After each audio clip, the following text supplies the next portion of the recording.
Kan ek sê, goeiemôre. Ek is Angela Brandt. Ek is betrokke by 'n organisasie in die Paco Light for the Children. Die organisasie is in 1999 gestig. Huidiglik het ons nou 2 graad 1 klasse, 2 pre-primary klasse, 2 ECD klasse. So ons is geregistreer vir 'n Loue primary skool. Ons gee per dag 500 kinders kos.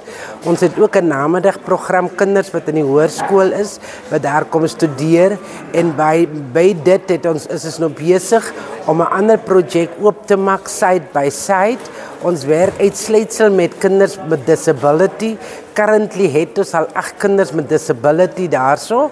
Ons is besig om 'n nuwe gebou op te sit vir ons side by side kinders. Dis nou enige kind met disability.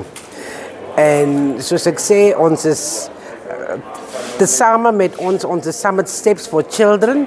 Ons is in 'n partnership. Steps for Children sponsor vir ons in die maand vir ons kinders se kos.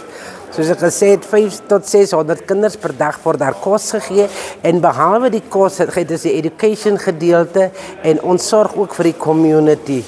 So huidiglik is daar ook 'n program, Nafsan, ook die program het nou 'n bietjie gestop, maar ons werk met kinders wat gedischarged is van die hospitaal met malnutrition. So die kinders kom per dag daar, hulle kry 'n nutrition meal met die mammas en goed en na elke tweede week dan weeg ons die kinders. Huidiglik sien ons die program werk baie goed.